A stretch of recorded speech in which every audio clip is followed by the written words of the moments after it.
I made the promise on my first day. Not out loud. Not dramatically. Just a quiet rule pressed into my chest as I stood outside the glass doors of the executive floor, smoothing my blazer and reminding myself why I was here. Do the job. Keep your head down. Never, ever fall for your boss. Especially not this boss. His name is Adrian Cross. White. Late 30s. Cold in the way men get when competence has been rewarded too often and vulnerability has never been required. He runs the company like a machine, efficient, sharp-edged, and tolerant of waste. Meetings start on time. Mistakes are corrected immediately. Praise is rare enough to feel accidental. People don't love working for him. They respect him. They fear him a little. You'll get used to him. HR told me during onboarding, voice lowered like they were sharing a secret. He's intense. I smiled politely. I've handled intense before. What I wasn't prepared for was arrogance worn so casually it barely registered to him. Our first interaction lasted less than 2 minutes. I handed him a report. He glanced at it once. "This section is redundant," he said, handing it back without looking at me. "Fix it." No greeting. No acknowledgement. Just dismissal. I stood there, heat rising in my face, then nodded. "Yes, Mr. Cross." He was already walking away. That was when I promised myself. Never. Weeks pass. The pattern establishes itself quickly. Adrian doesn't yell. He doesn't belittle publicly. He simply expects excellence as a baseline and reacts to anything less with cool disapproval. His office is immaculate. His emails are precise. His presence changes rooms without effort. And he barely notices me, which should have made things easier. Instead, it irritated me more than outright hostility would have. "You're quiet," my coworker says one afternoon as we leave a meeting. "I'm focused," I reply. She glances toward Adrian's office, then back at me. "That's dangerous around here." I arch an eyebrow. "Why?" "Because he notices focus." I laugh it off. I shouldn't have. The first crack appears during a late-night deadline. The office is mostly empty. Fluorescent lights hum softly overhead. I'm reviewing numbers for the third time when a shadow falls across my desk. "Stay." The word lands without warning. I look up. Adrian stands there, jacket off, sleeves rolled to his forearms. His tie is loosened just enough to suggest the day has worn on him too. "Stay." I repeat. "I need the projections reworked by morning," he says. "You're closest to them." I glance at the clock. It's almost 10. "Yes." "That wasn't part of the timeline," I say carefully. His gaze sharpens, not angry, just assessing. "Is that a problem?" The air tightens. "No," I say. "I'll handle it." "Good." He turns to leave, then pauses. "You can order dinner on the company card," he adds, without looking back. It's the closest thing to consideration I've seen from him. It unsettles me more than rudeness ever did. We work late into the night. He doesn't hover. He doesn't micromanage. He trusts the work, my work, enough to leave me to it. When I send the revised projections at 1:17 a.m., his reply comes 2 minutes later. "Approved. Good catch on Q4 assumptions." That's it. No exclamation point. Still, my chest warms at the word good. I hate that. The second crack appears a week later. It's small, almost invisible. We're in a board prep meeting when a senior executive interrupts me mid-sentence. "That's not what the data says," he snaps. I open my mouth to respond. Adrian speaks first. "She's correct," he says coolly. "You're referencing outdated figures." The room stills. The executive flushes. "We'll move on," Adrian says. Just like that. After the meeting, I stop him in the hallway. "Thank you," I say. He looks surprised. "For what?" "For backing me up," I clarify. He studies me for a moment. "I don't back people up," he says. "I back facts." "Still," I reply. "It mattered." He nods once, then says, "You don't hesitate when challenged." "No." "Good," he says. I despise hesitation. And then he walks away. I should have stayed neutral. Instead, I start noticing things. How he listens more than he speaks. How he never raises his voice because he doesn't need to. How he never wastes words, but remembers details anyway. And how, slowly, imperceptibly, his expectations of me increase. More responsibility, more trust, more proximity. The moment that ruins my resolve happens on a Thursday. It's raining outside, the city blurred beyond the windows. We're alone in his office, reviewing a sensitive contract. Tension hums under the surface. Not personal, just professional stakes running high.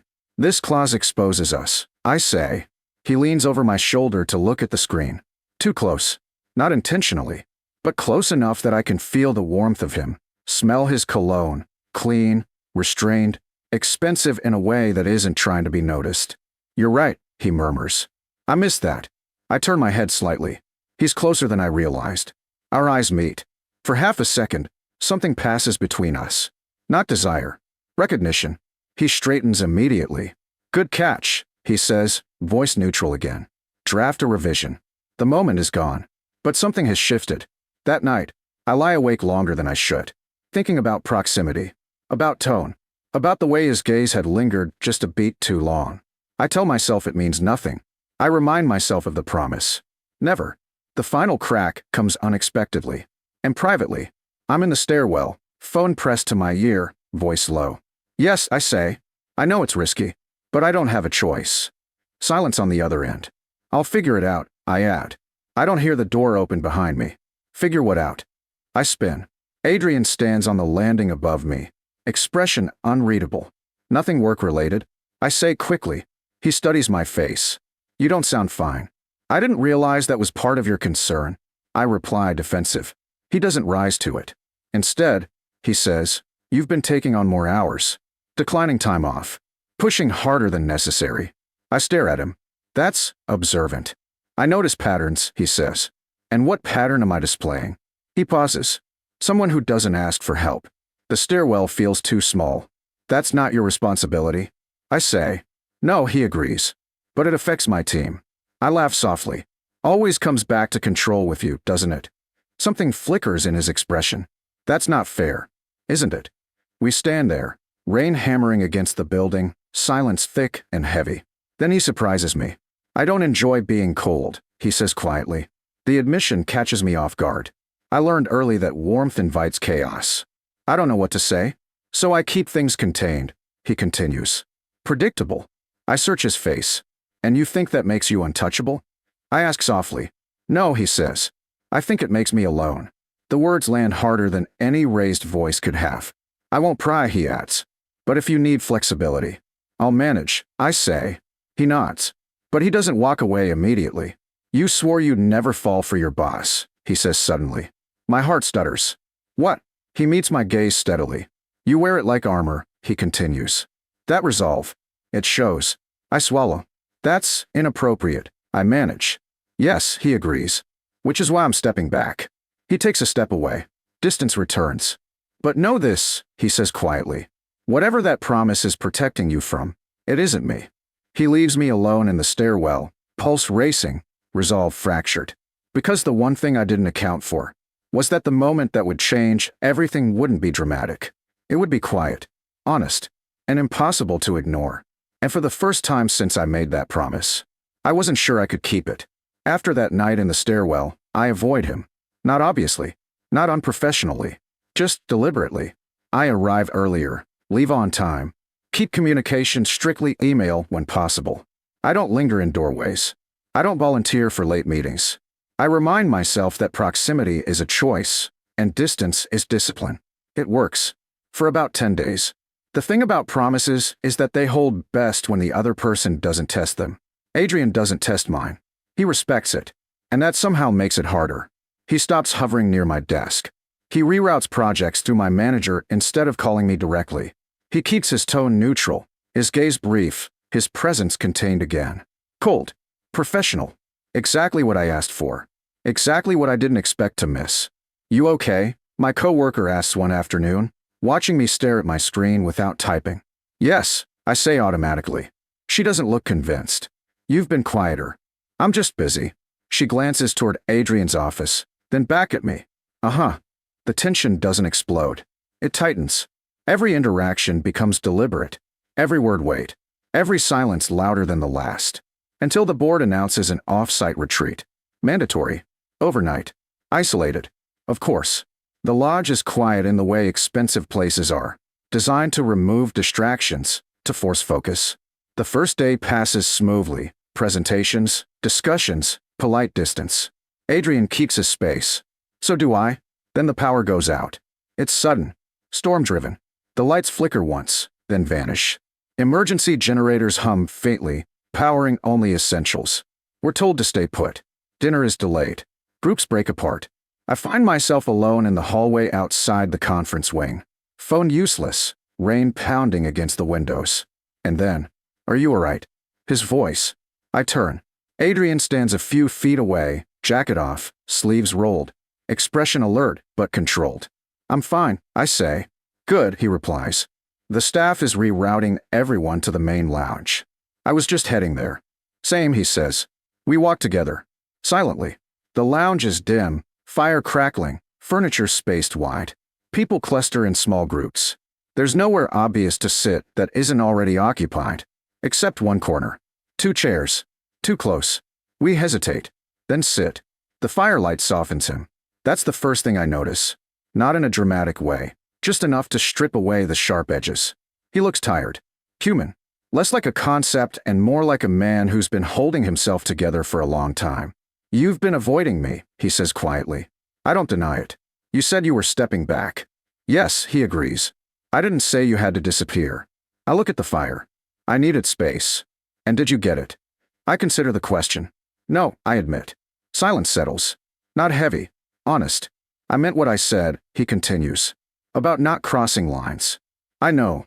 And I've meant what I haven't said too," he adds. I turn to him. "Which is, that wanting something doesn't make it appropriate," he says. "But denying it doesn't make it disappear either." My pulse picks up. "This is dangerous territory," I say. "Yes," he replies.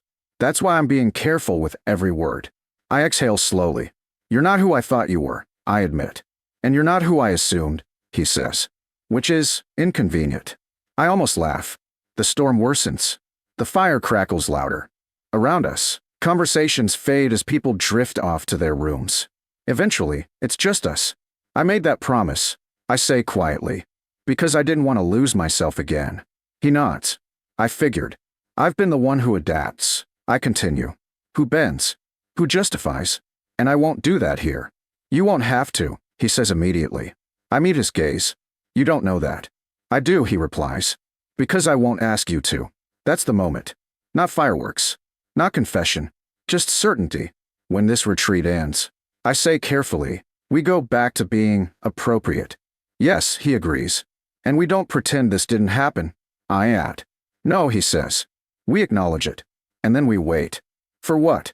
"For the moment when it makes sense," he replies. "Or the moment it doesn't." The power comes back on an hour later. Lights flare. Reality returns. We stand at the same time. No touching. No lingering. Just an exchanged look that says this mattered.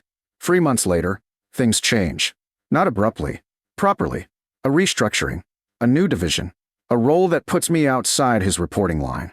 When he tells me, it's formal. But his eyes give him away. We go for coffee a week after the transition is finalized. Public place. Daylight. No secrets. "You still sure?" he asks. "Yes," I say. "So am I." What follows isn't reckless. It's steady. Intentional. Built on conversations, not tension. And the thing that surprises me most? He's not arrogant with me. He's attentive. One evening, months later, as we sit together on my couch, I realize something quietly profound. The promise didn't fail. It evolved. I promised myself I'd never fall for my arrogant boss. And I didn't. I fell for a man who learned how not to be arrogant. Who chose restraint before desire. Who changed, not to win me, but because he needed to. Sometimes love doesn't break your resolve. Sometimes it proves why you had it in the first place.